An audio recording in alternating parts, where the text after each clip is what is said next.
Hello good morning students. Gem public school के online classes में आपका हार्दिक स्वागत है। हमने एक चैप्टर कंप्लीट कर लिया हिंदी व्याकरण का, जो 6th क्लास का था, वो संज्ञा था हमारा। सभी स्टूडेंट ने शायद अपनी नोटबुक में उतार के लिया होगा, उसमें लिख भी लिया होगा और लर्न भी कर लिया होगा। मैंने होमवर्क भी उसका दे दिया है, जो आप PDF भेज देंगे। नहीं मिली है तो आप कॉन्टेक्ट करके भी पूछ सकते हो भाई कौन सी PDF कहाँ से लेनी है। कोई भी चीज़, जैसे कई पेरेंट्स के फोन आ रहे हैं, जैसे वीडियो तो हम डाल रहे हैं सारे कंप्यूटर सोशली, लेकिन किसी को मिल नहीं रहे, मिलने की तकलीफ हो रही है, किसी की ID लॉग हो जाती है, ऑफिस लॉग नहीं होती, उसे अपडेट करना होता है। जो भी प्रॉब्लम होती है तो आप हमारा नंबर जो आपके पास है उन पर आप कॉन्टेक्ट कर लीजिएगा, ठीक है। उसे पूछ भी लीजिए, क्योंकि कोई भी प्रॉब्लम नहीं होनी चाहिए, ठीक है। तो आज हमारा सेकंड चैप्टर है हिंदी व्याकरण का, वो है सर्वनाम एवं उसके भेद। सर्वनाम और उसके भेद पढ़ेंगे। पहले हमने पढ़ा था संज्ञा और उसके भेद पढ़े थे, अब हम पढ़ेंगे सर्वनाम और उसके भेद। सर्वनाम किसे कहते हैं, शुरू से ही पढ़ते ही आ रहे हैं, वैसे नॉर्मल चीज है।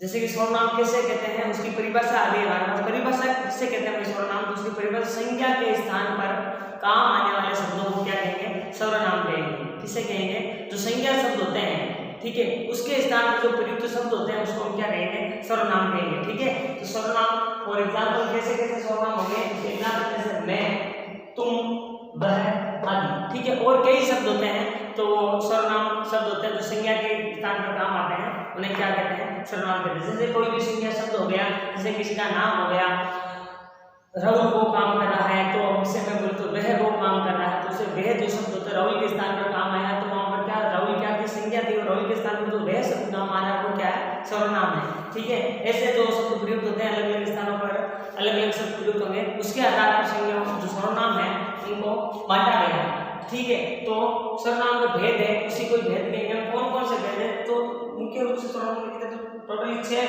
जो है उसके भेद है, ठीक है। कितने रूप के हैं सर्वनाम के, कितने भेद है, 6 रूप है और 6 भेद भी कह सकते हैं। कौन कौन से रूप है, कौन कौन से भेद है, तो पहला भेद है पुरुषवाचक सर्वनाम, अगला है संबंधवाचक सर्वनाम, इससे अगला है आपका तीसरा निश्चयवाचक सर्वनाम, चौथा है आपका अनिश्चयवाचक सर्वनाम, और पांचवा आपका प्रश्नवाचक सर्वनाम, और अंतिम और लास्ट 6 नंबर का है जो आपके है निजवाचक सर्वनाम है, ठीक है। तो इस प्रकार कितने भेद हो गए सर्वनाम के, तो 6 भागों में हमने बांट दिया, इसे 6 भेद हो गए, ठीक है। पहला था पुरुषवाचक सर्वनाम। इसमें जो सर्वनाम होंगे उसमें क्या, जो पुरुष शब्द होंगे वो शब्द इसमें आएंगे, तो पुरुषवाचक सर्वनाम में जैसे कि पुरुष हमने पढ़ रखे हैं, जैसे कि उत्तम पुरुष, मध्यम पुरुष, अन्य पुरुष, उन पुरुषों का जो सर्वनाम शब्द होंगे वो उसमें यूज होंगे, ठीक है। अगला है संबंधवाचक। इसमें क्या, किसी दो शब्दों के बीच में ये संबंध स्थापित करेगा, ठीक है ना, दो शब्दों को जोड़ेगा, संबंध स्थापित करने के लिए, तो जो शब्द इसके अंतर्गत आएंगे संबंधवाचक सर्वनाम के अंतर्गत, ठीक है। और निश्चयवाचक होगा, किसी निश्चित व्यक्ति या वस्तु की तरफ इशारा करेगा, या किसी निश्चित व्यक्ति और वस्तु के बारे में बताएगा, वे शब्द जो बताएंगे निश्चित व्यक्ति और वस्तु के बारे में वे निश्चयवाचक होंगे। और अनिश्चयवाचक होंगे जो किसी व्यक्ति और वस्तु का एकदम निश्चित बोध नहीं करा पाएंगे, उसको किसमें रखेंगे हम, उसको रखेंगे हम अनिश्चयवाचक। जैसे कहते हैं ना, इसमें कुछ गिरा हुआ है, वहां कुछ है, तो कुछ क्या है, कुछ निश्चित नहीं, कुछ भी हो सकता है उसमें, मतलब कोई निश्चित चीज नहीं होगी, वो अनिश्चयवाचक सर्वनाम है। प्रश्नवाचक, जिसमें क्वेश्चन मार्क लगेगा, क्या, क्यों, कैसे, ऐसे शब्द किसके अंतर्गत आएंगे, प्रश्नवाचक सर्वनाम के अंतर्गत आएंगे। और निजवाचक सर्वनाम में होगा जिस व्यक्ति का हम इसमें बहुत मतलब बतलाएंगे, उसे वो क्या कहेगा, अपनापन आएगा उसमें, इन शब्दों में अपनापन, जैसे आप, आपका, ऐसे शब्द प्रयुक्त होंगे, वो किसके अंतर्गत आएंगे, आपके निजवाचक सर्वनाम के अंतर्गत आएंगे। तो हम स्टार्ट करते हैं। पहला सर्वनाम का प्रकार कौन सा है, पुरुषवाचक सर्वनाम।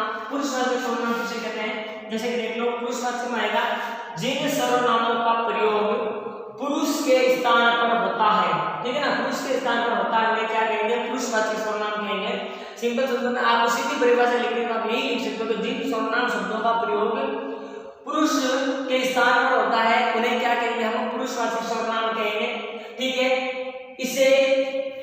कह सकते हैं, और हम क्या कह सकते हैं, ऐसा भी कह सकते हैं कि पुरुषवाचक जो आपका सर्वनाम है से कहने वाले, सुनने वाले और जिसके बारे में बात कही गई हो उसका बोध होता है। तो पुरुषवाचक सर्वनाम में क्या होता है, जिसके बारे में हम बात कहते हैं, जो बात कहता है और जिसके बारे में बात होती है, या जो सुनने वाला होता है, इन तीनों जो पुरुष होते हैं उनके मध्य की बात होती है। किसके? कहने वाला, ठीक है। जैसे मैं कहने वाला हूं, मेरी बात होगी, सुनने वाला है उसकी बात होगी, और जिसके बारे में बात कर रहे हैं उसकी बात होगी, किसके अंतर्गत होगी, इस पुरुषवाचक सर्वनाम के अंतर्गत इन तीनों पुरुषों की बात होगी। जैसे कि जो बात कह रहा हो उसे हम उत्तम पुरुष कहते हैं। जैसे कि मैं कोई बात कर रहा हूं तो उत्तम पुरुष, जो बात मेरी सुन रहा है वो मध्यम पुरुष, और जिसके बारे में हम बात कर रहे हैं वो अन्य पुरुष हो गया। आपके इन तीनों पुरुषों की बात होगी, ठीक है। पहला पुरुष ले लेते हैं, कौन कौन से पुरुष है इसमें? पहला है उत्तम पुरुष, मध्यम पुरुष, फिर अन्य पुरुष, ठीक है। तीन पुरुषों के बारे में बात है। पहला उत्तम पुरुष को हम ले लेते हैं। बात कहने वाले या बोलने वाले के नाम के स्थान पर जो सर्वनाम प्रयुक्त होता है उसे हम क्या कहेंगे? उत्तम पुरुष कहते हैं। जैसे कि मैं, हम, हमारा, हमारी आदि, ठीक है। जो बात कहने वाला होता है या बात बोलने वाला होता है उसके स्थान पर जिन सर्वनाम शब्दों का प्रयुक्त होता है वो कौन से होते हैं? उत्तम पुरुष सर्वनाम होते हैं, ठीक है। अगला है मध्यम पुरुष। बात सुनने वाले के स्थान पर प्रयुक्त सर्वनाम को मध्यम पुरुष कहते हैं। जो बात सुनता है उसके स्थान पर जो सर्वनाम के शब्द प्रयुक्त होते हैं उसे मध्यम पुरुष सर्वनाम कहते हैं। अगला आपका और लास्ट इसका होता है मध्यम, जो पुरुषवाचक सर्वनाम का लास्ट जो भाग है वो है आपका मध्यम पुरुष सर्वनाम, सॉरी अन्य पुरुष सर्वनाम, जिसके बारे में कोई बात कही जाती है, जिसके बारे में हम बात कर रहे हैं, अगर जिसकी बात कही जाती है उसके स्थान पर जो प्रयुक्त सर्वनाम शब्द होते हैं उसको हम क्या कहेंगे? अन्य पुरुष कहते हैं, ठीक है। इनके एग्जाम्पल जैसे उत्तम पुरुष का कैसे हो गया? उत्तम पुरुष जिसके जो बात मतलब कहता है, जो बात बोलता है, जैसे कि मैं, हम, हमारा, हमारी आदि, ठीक है। अगला था हमारा मध्यम पुरुष।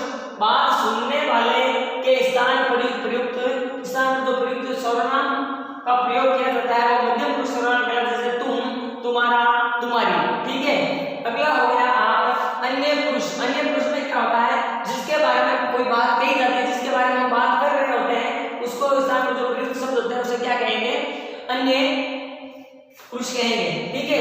जैसे कि एग्जांपल में दे लेते हैं वह, उसका और उनका, आदि जो शब्दों का नाम आएगा। जैसे ऐसा कोई भी शब्द आएगा ना, वह, उसका और उनका जो शब्द आएंगे तो कौन सा सर्वनाम होगा? इनमें अन्य पुरुष होगा। अगर कोई शब्द आ गया तुम, तुम्हारा, तुम्हारी, तो वहां पर कौन सा सर्वनाम होगा? मध्यम पुरुष पुरुषवाचक सर्वनाम होगा। उत्तम पुरुष में कौन से अगर शब्द आएंगे? उत्तम पुरुष में जानना हो तो मैं, हम, हमारा, हमारी, ऐसे शब्द आएंगे, उसमें कौन सा उत्तम पुरुष पुरुषवाचक सर्वनाम होगा, ठीक है। ये आपको अच्छे से समझ आ गया होगा। ये आपको अपनी नोटबुक में उतार लेना है। इनको साथ में जो डेफिनेशन दे रही है उनको भी याद करना है, जो भेद दे रहे हैं उनको भी याद करना है, और जो भेद के भेद है, पुरुषवाचक सर्वनाम के 3 भेद है, उन भेदों को भी याद करना है, इनके एग्जाम्पल को भी याद करना है, ठीक है। Thank you for watching. और कोई भी प्रॉब्लम हो, आपको वीडियो नहीं दिख रहा है, आपके पाठक ऐप में लॉगिन होने में समस्या हो रही है, पाठक ऐप डाउनलोड करने में समस्या हो रही है, कोई भी चीज़ की समस्या हो रही है, तो जो स्कूल का आपका कॉन्टैक्ट नंबर है उनका आप संपर्क करो और आपको समाधान मिलेगा, ठीक है। Thank you.